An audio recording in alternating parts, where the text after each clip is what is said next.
Welcome on back, guys, to Kinetic Linking Functional Friday, in which we're taking a look at Transformational Zone 1 of the foot and the ankle in gait, so for walking and for running. Right now I'm going to show you very briefly a few little activities that I really enjoy that can really kind of, for a few different reasons, give us a good kind of bang for our buck, kind of going after the foot and the ankle and going after the hip. So very biomechanically specific things that we can do to become more efficient.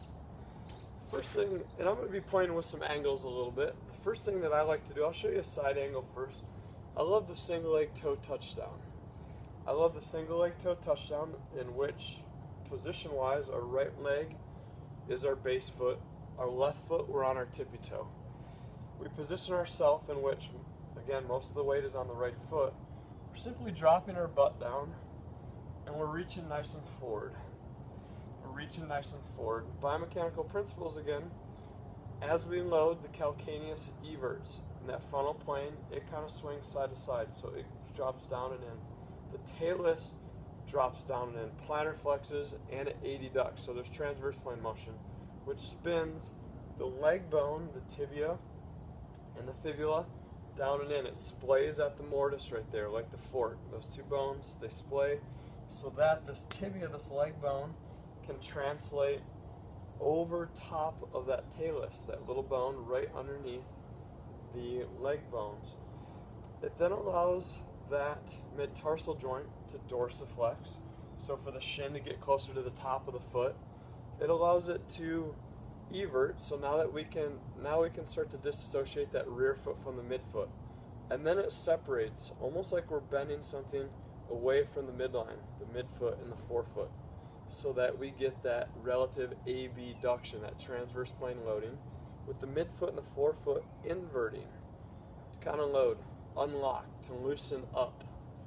So if I have someone that has trouble with that initial kind of that load, medially rotating the tibia and the fibula, if I have a little bit of a problem with everting the calcaneus and getting that subtalar joint eversion, some things that I like to play with, I like to start to drive in sync with that, in sync rotation. So basically anywhere from 0 to 90 degrees, I'll typically start with 45 degrees.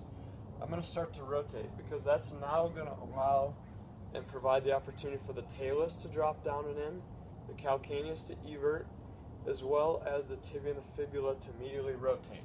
And I kind of take the butt out in that transverse plane right now, because with the top-down driver, eventually the upper extremity, the shoulder girdle, is traveling further than what the lower extremity is. And then we can take that to another level. We can go 90 degrees. If I want to be able to load up the butt and the hip in that a little bit more in the transverse plane, we're going to load out of sync. So we're going to load out of sync. Running and walking wise, we rotate out of sync. Right leg goes forward, pelvis rotates left, left arm is driven and rotates to the right, providing us with some out of sync rotation. Type 2 out of sync biomechanics throughout the thoracic spine, meaning we rotate, relative rotation, and side bend is in the same direction, which is right.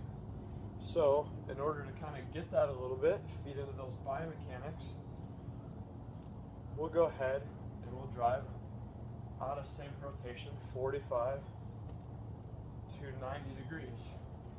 I'll progress to a little foam wedge. I like to take up the slack in the ankle joint, that tail curl joint, and that mid-tarsal joint right there. So I'll take up the slack in the sagittal plane, that forward and backward plane, so that I can start to use my upper extremity as a driver, use the little wedge and the ground as a driver to enable me to get more side to side and rotational movement and loading throughout the foot and the ankle. I'll go flat ground, I'll go to the wedge. Some other things we'll do right here, so we've rotated, but now let's say we want to get a little bit more of that eversion of the calcaneus. If we don't get that, the chain reaction is not going to occur. So top down driver, I'm going to use a little pendulum swing. Right arm with the right foot up is going to be swinging to the left, driving that calcaneus eversion, which will then allow the talus to drop down and in. By taking up the slack in one system, you can be fancy schmancy with it and drive in another. We can rotate and do that. So let's add a little rotation and then that frontal plane kind of swing. And I can really, really feel the butt working in the kind of that sagittal plane to kind of decelerate that. And as you can see, my heel and that rear foot are really everting. Another couple things that I like to do. You can use a little wedge. You can use a little wedge to prop yourself up so you take slack out of that frontal plane for eversion. I like the little baps I've created. It's kind of multi-purposeful. I can go a little combination of both with that dorsiflexion and eversion. So we'll go eversion. So let's pre-position that subtalar joint, that mid-tarsal joint with eversion. And let's go after kind of the sagittal plane and the transverse plane. Single leg toe touchdowns. Boom and boom. Boom and boom. And then now let's load those guys as we drive out of sync. Let's drive out of sync. Let's combine the two. So these little foam wedges, Amazon.com, OPTP slant wedges. Same thing with the little slant wedge here. Boom and boom. We're getting biomechanically that transformational zone loading, number one, at the foot and the ankle. Eversion of the calcaneus. We're getting dorsiflexion of the talar curl joint. We're getting everything to medially rotate. We're getting good disassociation and separation of the mid-tarsal joint. I will, in these positions, I like the little anterior reach. So I'll set myself up a little reference point. A couple little cones right here. So what I like to do with the anterior reach upper extremity driver is get on a single leg, and I like to use my arms to drive motion. We'll drive in sync, change levels first and then rotate. Change levels first and then rotate. Again, we're going to load in sync right here. Great expression of functional mobility, stability, and strength throughout the foot and the ankle and the hip complex.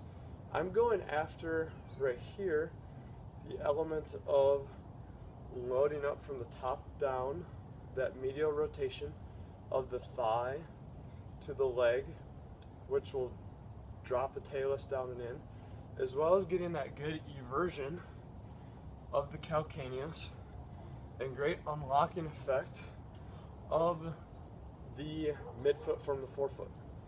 And we can go 90 degrees with those as well. Cones are our reference points. Drop your butt down and in. If I want to bring the butt a little more into the equation, a lot of times with the toe touchdown and with the anterior reach right here, you'll notice that we'll have a butt and a knee that will kind of butt on out. It means that the butt's not getting turned on.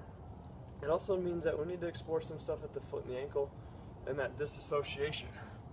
What are we or what are we not getting there? So I like to, even though we're just talking about a standard gait today, a lot of things occur when we're on a soccer field, a football field, and a baseball field. It's not conventionally kind of talked about biomechanically. So although we have dorsiflexion and eversion occurring first within that talar curl and that subtalar joint, a lot of times there's a lot of other things that can occur because of the need to change directions and speeds and levels in another plane of motion, combinations of planes. And we'll also go 90 degrees straight to the side. Straight to the side. I love these guys being able to take a little combination of the two. So I like to take a combination of the BAPS board and the foam wedge. I like to put them together, toe touchdown position, and I like to go after a few little single leg toe touchdowns. Again, we're taking up the slack in that forward and backward plane, and now in that side to side plane. Now on the side to side plane. So now I can go after some transverse plane, some rotational type stuff. I can add a little pendulum swing in here as well, to kind of further the load in that frontal plane, to get that calcaneus to evert, and to get that tibia and fibula to immediately rotate. So I can rotate as I do it, change levels as I rotate, and swing with the pendulum swing. Those are a couple of my favorite activities that I love doing with regard to helping to improve walking, helping to improve running. I'll show you a couple more. I like the little forward lunge. It's nice and simple. Rotate in sync. So there's a lot of things TZ2 wise that we're doing, but for TZ1, I can stimulate all that medial rotation, all that 3D pronation loading in the foot and the ankle with my in-sync reach. I can also do the same with out-of-sync, but I can also bring in the butt in that transverse plane by driving that out-of-sync rotation. Pelvis rotating right, shoulder girdle rotating to the left. Most typically, start patients with the anterior and the anterior lateral lunge with in-sync rotation if they're not able to load the heel, that calcaneus, to get all that medial rotation. With these guys as well, I'll add a little pendulum swing where I'll come on in, so with whichever arm, just give myself a little swing. So left arm can swing to the right. I can also go right arm, swing overhead to the left. And the same thing goes right here. I'll typically come from down and underneath. Squat wise, a few kind of simple little squats. I'll go in a staggered foot position right here. I'll go left leg forward, right leg back. A little more weight bearing on the right side. With the left leg forward, I'm going to go ahead and rotate and drive in sync. Rotate and drive in sync. For my loading, also with the toe touchdowns and the squats, I'll find that little navicular tuberosity, that bone on the inside of the ankle bone, right underneath the sussum tacum tali, and in front of him is a navicular kind of tuberosity, where the mid-tarsal joint is formed between the talus and the navicular bone, as well as the calcaneus and the cuboid. I'll block that midfoot. I'll block the midfoot from the forefoot, and I'll drive with my in-sync kind of rotation, my in-sync reach, while making sure my right foot is pointed forward. I love doing those with the squat toe touchdown. I love the foam wedge. I love this little guy. In one of our previous episodes, we talked about the little wooden wedges that my son has that you can very easily, quick and easily, put underneath there, very cheap, to kind of block things. It gives us that good unloading of the midfoot, that good loading of the midfoot and the forefoot, and that great disassociation. You can also drive out of sync for upper extremity, driving the left knee forward. Take these activities, guys, play around with them. Those are just a very, very kind of brief overview of a couple of my favorite things I like to do to help improve TZ1 gait for walking and running. Have a great day.